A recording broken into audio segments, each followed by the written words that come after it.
Thank you. How's everybody doing out there? Today on What Have They Done to Our Sport, we have a very special guest, a professional wrestler, a professional comedian, a member of the very talented and entertaining Conspiracy Horseman, and the creator of the $5 face slap, the one and only Ben Hamin. How's it going? Yo, glad to be on with you, Sharf. Glad to be out here representing hackerhamin.podbean.com. Always prowrestlingtees.com/Ben Hamin and the $5 face slap to straighten out all of you stupid infidel morons, get you back on track in life. Yo. Yes, again, thank you for joining me tonight. I got a couple questions for you. I'm going to start with the first one. Who or what is the first memory you have when it comes to the wrestling business? The first memory I have? Yeah, Yeah, man. I started watching when I was real young, like six years old. But the memory that really changed my life is we went to Saturday Night Main Event when I was 8, and we were right next to the railing, seventh or eighth row, right, and Andre the Giant came out during Hulk Hogan versus Killer Khan and stood right next to my father and I. And my father is a gigantic man himself. I mean, I'm 6'3", 280, 285, and my dad's about 6'4", 3+, and Andre just dwarfed my father. So since then, that week actually, I haven't missed a week of wrestling since that day. nice. That's awesome. Where does your character come from? Well, I'm the 19th Prince of the House of Saud, as you may well know. Yep. There has been coup d'etat within the House of Saud, so I may actually be up around number 17 now. It's always a sliding scale, like the PWI 500. But I started doing this Bush era, post 9/11, around 2006, 2007 at Ohio Valley Wrestling. We were there training under Rip Rogers and Al Snow, and going to all the shows while we were training, doing ring crew, paying our dues. When I say we, I'm talking about Muhammad Ali Vaez, who was just on House of Hardcore Australia. He's down there now. He lives in Australia with his beautiful wife, Negan. And then my other partner is Khalil Gaspard, who I manage them. We called ourselves the Insurgency.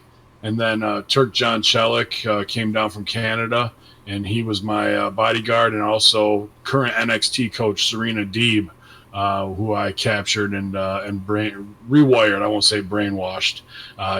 So we were the Insurgency, man. We had one of the most deadly crews in the history of OVW, one of the most feared tag team factions. Yeah, that's awesome. And I'm going to ask some more questions about that here in a minute.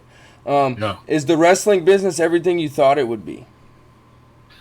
Yeah, well, for me, all of this, my whole career, I've been lucky to have these great moments because I got into this game to bring improvisation that I studied in Chicago for 6 years before wrestling. Like, I didn't even get into the biz really until I was 28, 29 years old. Started going down to OVW. I just wanted to bring what I knew as the magic of improv to WWE at the time, and I knew it could change the way things were done, and I still believe it can be. And there's never been a time when they need it more now. So Yeah, yes, sir. I went down there to be on the creative side, and ended up being, as Rip would say, a fat bastard manager, and I ended up writing TV. I wrote over 100 episodes of the student show and the main show combined, and it just turned into something crazy. And then when I started to work some payoff matches there, that was cool. But then when I came back up north and started working for 2CW as both a manager and in-ring talent, things kind of took off, and now I'm pretty much strictly. I still manage. I just managed at UPW, Upstate Pro Wrestling this weekend, but mainly I'm working a lot of matches. I'm tagging with Congo Kong this weekend at Crossfire Oh, Wrestling. that's awesome. That's awesome. Yeah, man, it's been a crazy ride to go from just writing TV and helping people who are in WWE now and help get them there and make them better performers that I know I could be. I'm a better coach and whatnot than I probably am in ring talent, but my character, I guess, is just too big and too much dedication to the quality of it, and that carried over. And so to get to work with guys like study under and work with Rob Conway in my first year, coming off of La Resistance, I learned a lot from him. Nick Eugene Dinsmore, I've worked with Jake Roberts a couple of times. Obviously, Roddy Piper, probably the highlight of my career. worked with that infidel hacksaw Jim Duggan plenty of times, and to ever even think Sergeant Slaughter, to think I would even get that opportunity is crazy. Yeah, that's amazing, man. Those are some big names. What was it like to wrestle with Roddy Piper? I mean, what made him? Obviously, we all know he's he's one of the greatest. But what made him so much better than everybody else? The fact that he didn't want to be tied to anything. When we were doing it, it was mainly a Piper's Pit segment. I had kidnapped Jessica Havoc, who I'm sure you're familiar with, one of the most powerful women in independent women's wrestling, and done the same thing I did kind of to Serena, and she was a great enforcer for me as well. And during that time, I was feuding with Super Cop Dick Justice, or Richard Justice on Impact, if you will. It's a never-ending war between Dick and I, and I'll actually be facing him in Buffalo Championship Wrestling again here on the 28th of July.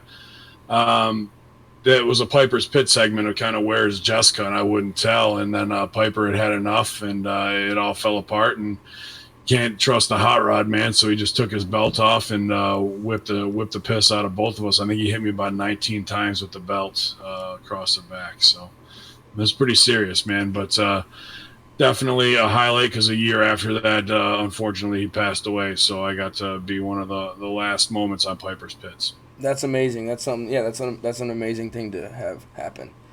We have all heard about Wrestler's Court. Is there anything like that on the indie scene? I don't think the indie scene is serious enough to hold Wrestler's Court. You might just do something and you're fine with swearing on here, right? Yeah. Let it go. You might fuck up backstage and catch a rib, and that could be a thing. That I can't believe I'm talking about this goof, but there was a guy who was a big 2CW fan, and now I work for Dynasty because 2CW is closed, but we run some of the same towns. And he's just finally now getting into the business himself, but he's never really been trained. He doesn't have like the high pedigree, but he actually missed his debut on first show, and backstage he was freaking out, and the Conspiracy Horseman were all there, and we started calling him, Sass Botch, because he botched the spot and you thought you saw him, but you didn't see. Yeah. So it's things like that. Yeah. So Sass Botch has kind of become a thing now. And is a locker room rib, and it brings the boys closer together. It's not to harm anybody, but I've been in a couple sticky situations in OVW where because there you're training for WWE, and the politics and the heat is, they look to put heat on you just to test you. So I don't know if you ever heard the story about when CM Punk and Tony Atlas got into it, during his ECW reign, and so I was right there for all that, man, and it was pretty crazy and uncomfortable. Could you go into detail about what happened with it? I actually just recently heard about the incident the other day. I didn't get a follow up with what happened. Yeah, this is a long time ago. It was about a decade ago. But Tony Atlas had been sent down to OVW by Vince to do reports, talent scouting, see where guys are. And Punk was actually there, not as just like an OVW talent. He was already on ECW. And Tony Atlas didn't know him from any other worker, which kind of shows that he's not physically special or intimidating, Yep. And I guess Tony Atlas before the show had told him, like, you don't need all that wrist tape on your arm and stuff like that, which is Punk's gimmick, and Punk just kind of blew it off. So at the end of the show, when we're all together, sitting in the crowd after the audience has left, getting notes and going over our business, Tony Atlas was like, I don't need this. I could be up in Maine shooting at bears who are getting in my cabbage patch and getting in my dumpster. Instead, Vince McMahon sent me down here, and he said, everybody down here is pretty cool except for one person I wrote, complete asshole. And he's like staring right at Punk, Yep. And Punk steps up to him instead of just staying quiet. It's a legend. What you should do is just shut up and take it. It's not going to mean anything. And he's like, I know you're obviously talking about me. He's like, yeah, you goddamn right I'm talking about you. He's like, I told you about all that fucking wrist tape, not to have it on and all that shit. You don't need all that. He goes, and then Punk goes, obviously you haven't seen my show, referring to ECW, which the rib is like, I think 6 months later, Tony Atlas was on that ECW show doing the laughing thing, right? So I think they might have put that together just to rib both of them a little bit, but like there was other parts to it. I won't go into it to break kayfabe too much, but like it was a pretty sticky situation in Punk, and I think Cody and somebody else just got up and walked out of the meeting, which is kind of unheard of, man. So that became like a whole thing. But like when Punk said, like, have you seen my show? Like, we had ECW originals there at the time, Yeah. like, you know, my boy Big Sal, who was loving that shit. Roadkill, like, the WWE reinvention of ECW is not CM Punk's show, right? Yeah, So, yeah, exactly. it was a, you know, I've been in that and plenty other like crazy situations where someone will do something stupid and it's kind of just turns into like, oh my god, did you hear about this, that, and the other, and it becomes locker room fodder. Yep. You're also a stand-up comedian. Who was your influence to your style of comedy, or what influenced your style of comedy? Yeah, Hamin, right? Yeah. Is another offshoot of my brand. So I really just started doing stand-up recently because I was mainly an improvisation guy. Through my college years, I was in a group called Random Acts. Yep. And a lot of top people have come out of that now. There's Broadway actors. You might have heard of Nice Peter from Epic Rap Battles of History. Yep. That's one. I mean, he was the number 2 guy on YouTube 2015, 2016. Very good friend of mine, and actually sent me all this studio equipment, man. So shout out Nice Peter, because the Hamin brand definitely flourished because of that. And a lot of other people too, who just too numerous to name. But I was doing that, and then when I got to Chicago Improv, I kind of learned from all the writers and a lot of people who are on Saturday Night Live now, and Conan O'Brien writers, you know, the guys who are on Silicon Valley, TJ Miller. I came up with all those guys, Yeah. pretty much. So we were all performing. And it's a lot like wrestling, where you're paying your dues on the indies and you're not making any money, but you're playing an opening for the top people, you know. But I got to say, if you haven't heard of them before, TJ Jagodowski and Dave Pasquazi are, I think, the 2 best performers on the planet in anything right now. Dave's on Veep, the show Veep on HBO, and he's a big supporter of Hamin brand. And TJ Jagodowski he's the guy in the Sonic commercials who rides shotgun. Oh, sweet. You know? Okay. Yeah. So those 2 guys are my mentors, and they would do an hour show just called TJ and Dave, where every Wednesday night they would just say, trust us, this is all made up. And they would do an hour Broadway, hour and 10 minutes, and it would be better than anything you would see on TV. And I was lucky to be there for like the first 100 of those and help out with that show. And it's just mind blowing how good they are. They've had more influence on the improv and comedy community than they ever will get credit for. But then when I started doing Ben Hamin's stand-up, it's kind of more of, I'm not in it for the laughs. I'm in it to make people uncomfortable. Nice. Like I am most things. So it's kind of like Triumph the Insult Comic Dog a little bit. You know what I mean? Yeah. To do that. And then I've done it as my infidel character as well, just myself. So, but it is a rush, because usually in wrestling, you know, you're in there with somebody else, even though I usually open with a promo and I command that time, a minute and a half maybe, to do 8 to 10 minutes, 10 to 12. You got to have your transitions right, and you got to take them on a ride. And there's just a lot of improv tips and tricks that I use in wrestling that I always rely on. And if you're listening to your crowd and you know where they are, you kind of know where to go. So I've really been enjoying it. And to get paid to make people laugh or groan instead of getting hit in the head with things is nice too. Yes, sir. It's a nice change of pace, and like you said, it's similar at the same time, so that's good. Yeah.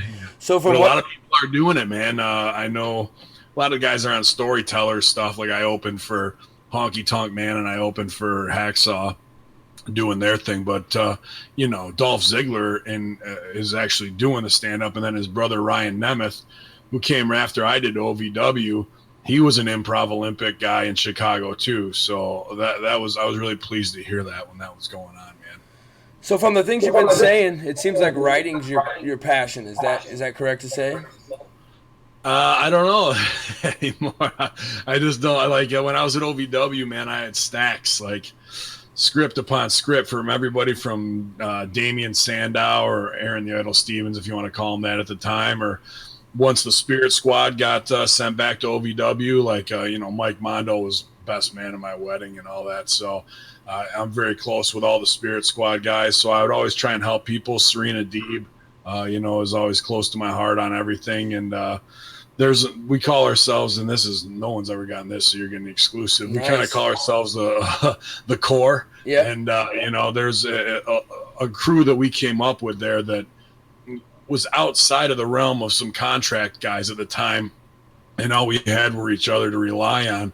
So Rick Victor from the Ascension is another guy who I got a lot of respect for, not just in-ring style, but as a human being, just a great, great person that I was able to come up with. And even if I had a little bit of influence on him, to me, and vice versa, that means the world to me. So that core group that I came up with 2006 to 2009 when we were doing it for Labor of Love is something I'll never forget. And I have all those scripts still. There's some good ideas in there. Nice. for certain people to get over. But right now with Hamin Media Brand, I'm just mainly focusing on podcasting, editing, video. My bookings are every weekend. It's just a lot, man. So I have a million passions. Two or three movies I'd like to get down on paper, but it's just about finding enough hours in the day, to be honest with you. Yeah. So what are some of the similarities, if any, to writing a new joke for your stand-up or putting a match together with a new opponent? That's a good question. With a new opponent, I have to feel out what they're about, and what's their style. I just had one of my best matches, actually, last time I was in Crossfire Wrestling, and it was with a guy who was athletic, and I'm, old school 80s. Yep. You're not going to see me doing no shooting star press and shit like that. So, but he can do all that. Yeah. And how do you meld those two styles to make something work? And when the stars align, you feel it. And I got to say, in my 12-year career, my match against Tyler Turva at Crossfire it just felt right. And I've had some good ones. I've had some shitty ones, same as comedy and improv shows, and you feel it. Writing a joke, I kind of start with a premise that I like, that I know is going to make people uncomfortable, or I'm going to take them on a journey, and then I'm going to swerve them and take them someplace else completely. So that's kind of a wrestling trick I do, is make them want it and then take it away and then bring it back when I want it. Yep. I guess it's more about control for me. Nice. And once the audience knows that you're in the driver's seat, unfortunately, we saw at Extreme Rules when they weren't in the driver's seat this weekend and they're counting down the clock and shit like that, and the crowd's hijacking your show.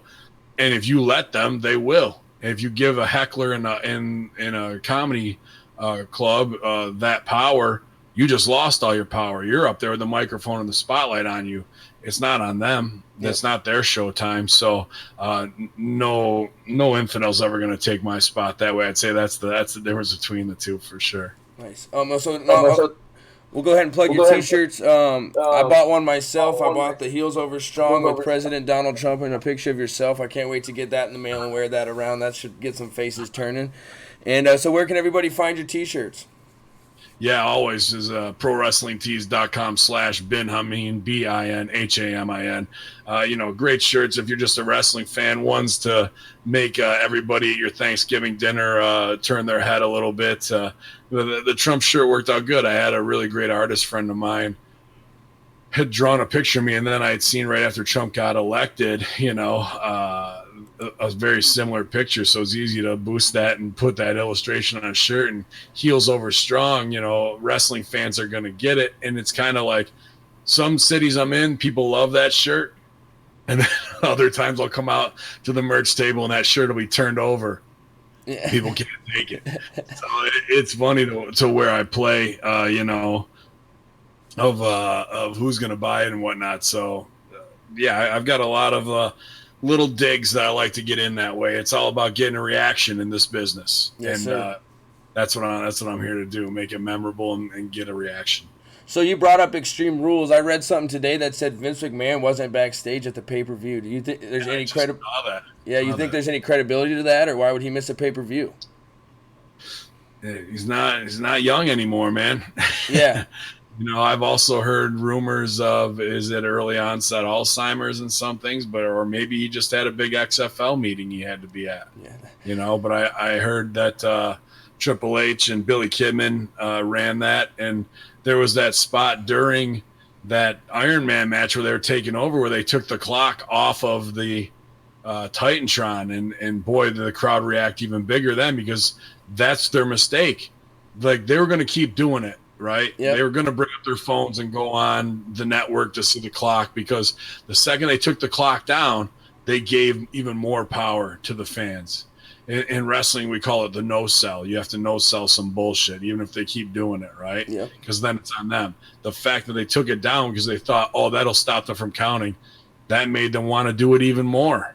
So even the greatest minds in wrestling are having problems on the fly of being like, how do we deal with these fans and whatnot, when it should be just no sell it and let them do it and make them the assholes. Instead, WWE played right into their hands. Yep, and that was pretty crazy. And then Seth Rollins went to Twitter afterwards. He wasn't too happy. And I wasn't too happy with his performance either, man. Like, you can get pinned with a roll-up, but then that superplex Falcon's arrow is a false finish kick out. Like, I'm so sick of seeing that, why he thinks he's over and he can do that. Or then even at the end, Dolph Ziggler like runs and hightails it, right? And Rollins goes and gets him and trying to bring him in a pin when they had already established that a count out is a way to win. Yeah. Why would you go get him? If he's going to run in the crowd, I would have stood in the ring and been like, hey, count him out. Yeah. Made him run back himself. So very stupid on a lot of things he does. Dolph Ziggler, I think, is an absolute master of the craft. The other guy, I think, is all hype, to be honest with you. Yeah, Iowa's own. Yeah, that's your state, though, right? Yeah, I know. Unfortunately, I live in Council Bluffs. I'm from Nebraska, so I always take credit for that. I'm not from Iowa. I am not from Iowa. he can do amazing things. I'm not going to say he can't, and he's not athletic. But when it comes to psychology and controlling the crowd, just having a catchphrase or being called the Architect or Iowa's Own or the Kingslayer, that don't do nothing for me. Yeah. That was a failed experiment to be Triple H light. He's hurt guys in the ring. His knee always looks like it's about to blow out, so he's not working any smarter to work around his injuries. I think Ambrose is kind of the same deal with me. It's hard for me to watch him being an OVW guy and a guy who's a purist with wrestling psychology. They just never learned it, and they got to the top position, so they think what they do is all right. It's not all right. And that kind of leads into my next question. You've set me up quite a few times, so I appreciate that. What do you think is the biggest reason that wrestling has changed to the way it has? I would probably say that Ring of Honor style, where a lot of things don't mean anything, is seeping its way in. And because I came up during ECW, where I watch it now and I was like, wow, a lot of stupid shit kind of went on there that I liked back in the day. And now that I look at it differently, I look at it nostalgia-wise, sure, but some things were just unnecessary and didn't make sense. But a guy who doesn't sell at all, there's no excuse for that to me. Even during Bobby Lashley, Roman Reigns, I kind of felt like Roman Reigns might be pissed that Lashley's moving in on his spot. There was a lot of times Lashley's selling his ass off, and Lashley is an OVW Rip Rogers guy, Jim Cornette guy. And here's Reigns without that background, just a failed NFL guy, but he knows politics because he's got the family. You go back and watch that match. Watch how little or how half-assed Roman Reigns sells compared to Bobby Lashley, and that could be just because he doesn't want Lashley taking his spot, so he thought he'd make him look bad. But Lashley's also smart enough to know that and will work twice as hard to make himself look good. This is the politics and backstage side of wrestling that fans won't ever see by watching it. Or it could just be Reigns is lazy. Yeah. One of those, Yeah. So there's a lot of guys who came from the indies who are hungry, who are trained by good guys. But then there's a lot of just stuff that they wanted to get those oh my God moments or a gif or something along those lines. The biggest thing is the switch back to PG. When you've got a guy like Baron Corbin interrupting Elias, a real talent, another Rip Rogers guy, and doing Itsy Bitsy Spider at 10:10 at night when all the kids are in bed, that last hour should be your tits and ass hour. That's where you could go back Mama put the women and children to bed, and then your 13-year-olds want to stay up and watch that. They want to see something controversial. Yep. Instead, you're feeding a bunch of 35 to 45-year-old demographic just a big spoonful of shit, pretty much. And then what did they do this week going into Extreme Rules? They took all these WWE wrestlers and dressed them like ECW guys. 12-year-olds don't know about the Blue World Order. They don't know about Raven and Sandman and Tommy Dreamer. And you're having to go back to the well of 1995 to 98 to get something over. I understand paying respect to it, but if you're going to do that and you're going to get a pop off that, that's not for your 10 and under demographic. So why keep writing for them? Yes, sir. I agree. Pancake shit. Yeah, I agree. It's crazy what's happened. So I'm a huge Vince Russo fan. I think he's the greatest writer of all time, and obviously I know you're on his shows on the Realm Network. I heard you will be at Rocky Mountain Pro in the future. Can you give any specifics on that yet, or? Yeah, I think Stevie was talking to Matt Yaden today. I haven't heard from him yet, but I'm hoping to here in the next 24 hours. Supposedly the 10th and 11th, Stevie Richards, myself, and Al Snow are going to be there for a super camp. The first day we're going to do the camp, and then the next day we're there for TV as well. So I'm looking forward to it, absolutely. Anytime I'm around Al, just a great wrestling lesson, and I can plug in my knowledge about character development and defer to him on in-ring psychology and what it takes to make it in this business. And then Big Brother Stevie's always there with just incredible advice, man. He's my go-to guy for high-level stuff all the time. It's just so fortunate to be able to tag with him on so many podcasts and in the ring now and befriend him. It's been a great experience the last 16 months kind of with the Conspiracy Horseman to develop that stuff with him. So I think the August 10th and 11th, if everything goes right, I'll be out there Rocky Mountain Pro. Well, that's awesome, but at the same time, that's kind of crappy for me. I'm going to be out there the weekend of the 17th, so too bad it's not a week later. You brought up the Conspiracy Horseman. How did you four start doing that? It's you, Stevie, and Big Sal, and I don't know the fourth guy's name, so I apologize. Greek God Papadon, yeah. Yeah. So Big Sal and I met when I was a fan in the late 90s when they came to Buffalo. I was producing my buddy's stand-up album, my late buddy Hooch's stand-up album. We had a bunch of guys shoot promos for us in a meet and greet before November to Remember. And, fast forward 8 years later, Sal comes down to OVW after I'd been there for about 9 months. And he and I just became fast friends. Like, there's not one person in this business that doesn't love Big Sal. And you talk to anybody who knows him, their eyes are just going to light up. Oh, I love that guy, Yep.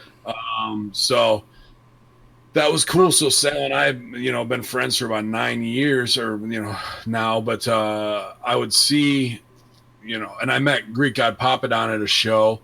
He's an 18-year independent wrestling veteran who's worked with, every top name, just an incredible performer, GGP is. And we were kind of sharing links, and I would see them tag Stevie in it by his real name. And Stevie and I weren't really friends yet, so finally he added me. And we used Facebook kind of how it should be to develop a relationship. And I was doing Hamin's Hardcore Happy Hour, which is kind of the precursor to my whole Hamin media platform when I was with WrestleZone before that took a nosedive. And I just did one show with Stevie, like, hey, what are your favorite conspiracies? And those guys heard it and loved it. And we just were like, let's get together. Can we make a commitment to do something once a week? And just came out with I think GGP named it the Conspiracy Horseman. And we were off to the races. And about 5-6 months in, Dynasty Wrestling, the owner Chris Emmy's a big fan of the show and big supporter of what we were doing. So he brought us in, and we started tag teaming there as the Conspiracy Horseman. And now we've had a lot of opportunities to work shows together and turn it into a wrestling faction just off of what we were doing creatively online, man. It's pretty cool. Yeah, where can everybody find that, listen to it, and watch it? Yeah, you can. It's on Russo brand on Realm Network. Usually posts on Fridays. If you're a Russo brand subscriber, definitely worth it. I mean, the show's like 2 hours and 40 minutes, so it's a lot. Wednesday night, if you're one of the super cool kids, you can go to twitch.tv/Conspiracy Horseman. It's on at 6:15 Eastern time live, so you can always join us in the chat room there. If you have conspiracies you want to talk about, conspiracyhorseman@gmail.com. And then it's always on my platform for free a couple days later, hackerhamin.podbean.com, or you can just search Hacker Hamin on iTunes as well. I think we're on Google Play Music too. So, pretty easy. Type in Conspiracy Horseman into Google. You're going to find it one place or another. And we haven't missed a week, man. We're coming up in August. It'll be a full year of episodes and even bonus content. And hopefully, if things go well with History Channel, Discovery Channel, how we're working, we might bring it to TV in 2019. That'd be amazing. Yeah, it's very entertaining. It helps me get through my workday when I get to listen to that new episode. So everybody check it out there. I got two more quick questions for you. What do you think about Hulk being brought back and the backlash that WWE already has? Hogan being brought back, you said? Yep. It's tough with African American performers who have a legit gripe. At the end of the day, it's Hogan. He's the reason why we have this industry. Yep. People put on Vince, but the fact that we have merchandising the way it is Hogan, and we can build these icons up, but at the end of the day, they're fallible humans. And you better be careful what you said, because you might come up $36 million short in court against him. He goes strong. He drops a leg even in court cases and goes over strong. So, it doesn't matter what decade it is. He's going to stay relevant since he's been in this business. He knows what's up, man. And I think it was dumb to even take him out of the Hall of Fame, because you kind of knew they were going to put him back in, and now it kind of looks for the fact that they might need a spike in ratings for SmackDown or whatever to make Fox News or Fox Sports happy, right? Yeah. So, but they're not going to pitch it that way. They're going to do their PR spin on it. I don't think he ever should have left. I was there live in Toronto for Rock Hogan, probably the greatest wrestling moment in history. I mean, I loved, Hogan Andre feud, sure, but and Hogan Savage, but Mega Powers. But dude, I was there. I've never felt a room like that in comedy, wrestling, anything, any entertainment venue. That was something out of this world. So when it comes to the fact of being a ticket seller or making a moment or doing something, he's Hulk Hogan. He's Hollywood Hogan, man. There's no denying him. But they just probably could have dealt with the PR side a little bit better. But there is an ugliness when you're exposed for doing that kind of stuff, in the greed that we do. And he went on a pretty crazy roller coaster, losing his estate, his wife, the stuff with his son, going to jail, losing money on his daughter's career. There's a lot of stuff that's been pushed on us, so. Yeah. There's good and bad with it all, man. It's a carny industry, and nobody knows it better than him. And I guess Titus ONeil was seen on Instagram liking a few comments, so he's probably gonna have some some heat. Did you see that? Yeah, man. I mean, that's a guy who they probably should have put their chips on for Father of the Year and being a great athlete. And I know that's another guy. A lot of people really love that dude. As soon as you say his name, he helps a lot of people out. Great charity heart as well, and a good spokesman. But then, the guy grabs Vince McMahon's arm and does one little rib as they go off the air. Boom, suspended for 60 days. Obviously, we had the Super Botchamania of 2018 at the Greatest Royal Rumble that he'll probably be known for forever. But Titus is always a cool, good guy, good dad, and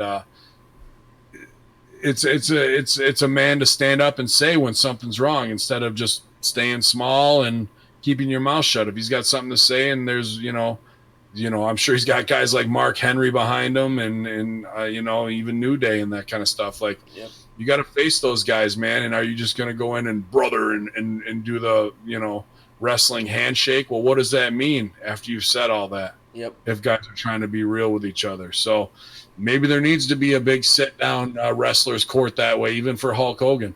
Yep. Okay, last question, and I appreciate. Thank you for giving me your time. I really do appreciate it. Well, outside of wrestling, what other sports are you into? I do like watching UFC. I enjoy that. The main thing is where I am in New York is Syracuse basketball is like a lifestyle around here. So I kind of grew up on that. New York Giants as well for football, but I couldn't stomach it the last like 2 or 3 years. So I think I only watched like 2 or 3 games tops last year just because I was done. I couldn't handle it. You know, I would get too enraged. Hacker Hamin was smashing TVs left and right. So yeah, that's the main thing. Baseball I don't get into as much anymore. During the Cubs big comeback and win of the World Series, I was into that because when I was doing comedy in Chicago, I lived 2 blocks from Wrigley Field. You could hear every home run off my back porch, man. It was pretty crazy. So That's awesome. but mainly the amount of time I have to spend watching and covering wrestling, that's it. My dad kind of runs the WrestleMania of I don't know if you're familiar with Timber Sports. Like, have you ever seen that on ESPN? So his big show's coming up the 17th, 18th, and 19th in Boonville, New York, and we have like 45,000 people show up, and it's a world championships of lumberjacks. So that's kind of a weird alternative sport that I've been involved with since I was a real little kid, really since I was born. My dad was an amateur pro in that as well. So that's mainly it, man. I just don't have time to follow NBA or any of that kind of stuff, dude. People have conversations that goes right over my head. I just know about it, the pop culture side, maybe. Well, again, thank you very much, Mr. Hamin. This was an amazing experience for me, and I hope you enjoyed yourself as well. Good luck on your career going forward in comedy and wrestling, and I hope you get a chance to tell jokes in Nebraska sometime, and we can watch you wrestle here. So, y'all, Cole, let your local indie know if you want Hacker Hamin. Easy to find at bin_Hamin on Twitter, at Hacker Hamin on Instagram to see the latest $5 face slaps from every show, Infidel. Bring your money, come out and get your life changed forever. YOLO.